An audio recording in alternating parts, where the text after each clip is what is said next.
Sega.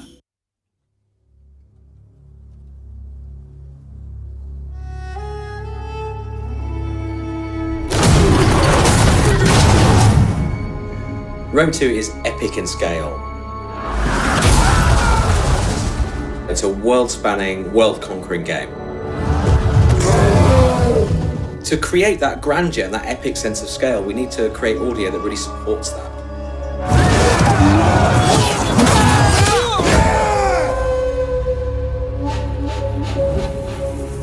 So the prologue in Rome 2 is a kind of contained, narrative-driven mini-campaign that leads the player into the full campaign game. Soldiers of Rome, we have travelled far together, down a path not of our choosing.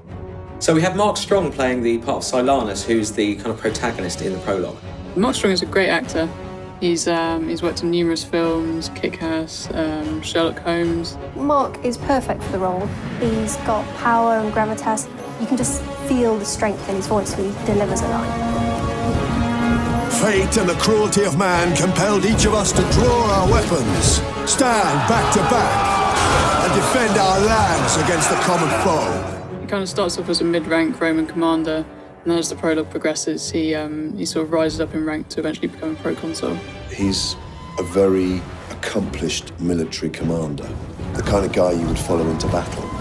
Although interesting in the game, the more successful he becomes and the more power he accrues, he seems to fulfill that old saying that power corrupts and absolute power corrupts absolutely. It is clear that evil left unchecked will always find Rome. It's very important you understand the character you're playing in order to give the game some life. We shall forge our destiny together! If you're trying to find a way to give him gravitas and make him believable, you've got to make the lines sound like somebody who you would follow into battle. We did not seek this war.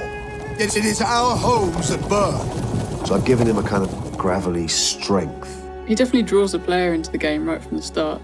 He sort of builds up his character really well, and just kind of the weight and command in his voice works really well. My work this morning, there's been a lot of rallying call to battle, so as far as I'm concerned, Romans spend most of their time fighting, it seems to me. For Rome!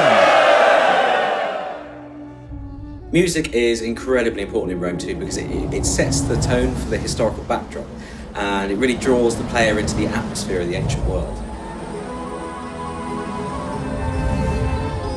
It helps deliver the emotion in the game.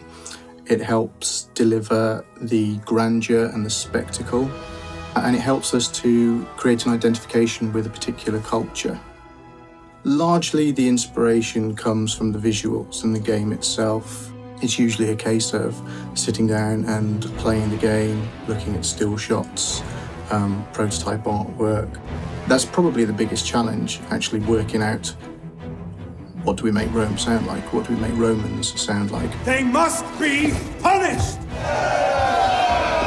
And working out that musical formula or style. We've recorded the music live with the Slovak National Symphony Orchestra.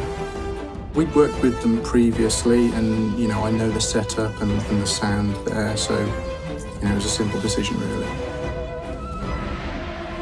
The conductor was a guy called Jeff Atmajan. He'd got extensive recording experience on many feature films. He's really very good at communicating with the orchestra and shaping the phrasing that we're working on and rhythms so that we basically get what we really want and the music sounds as good as it can. When you record live musicians, you get the human emotion poured into the music. You get extra detail, depth and texture that's just not possible to do with electronic renditions. The sound effects in Rome 2 really immerse the player in any given environment they're in at the time. So, whether that's a great sweeping battle with thousands of troops or on the campaign map itself.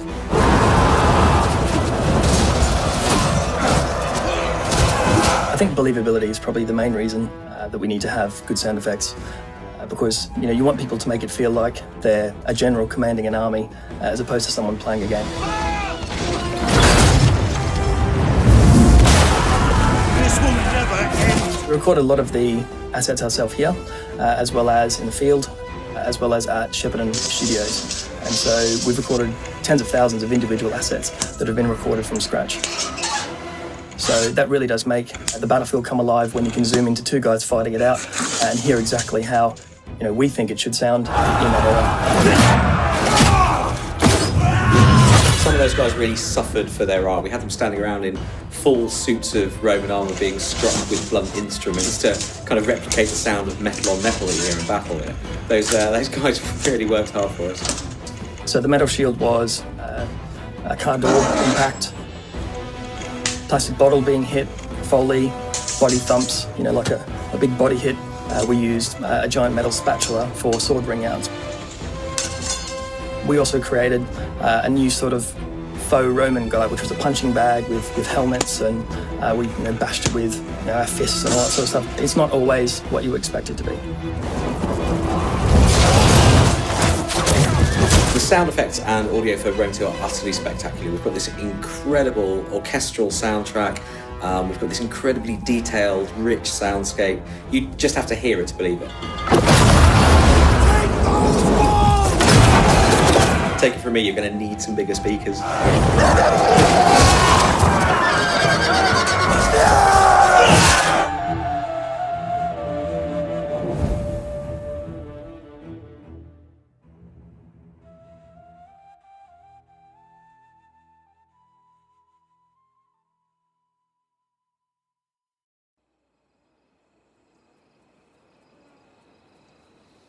We who are seen as gods have the farthest to fall.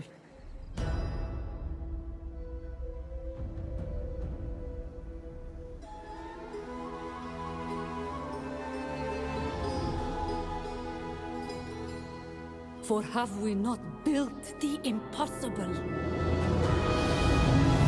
And for what? To share my bed with a Roman. Our alliance was born of necessity, not love. To rule as Isis, I would suckle the wolf. They must be. But no matter how much I fed the beast, it could not be sated. I betrayed my lover, brought ruin on my brothers, murdered my sister. Any mother would have done the same. And still they will hunt you down, my son. The last of the Pharaoh.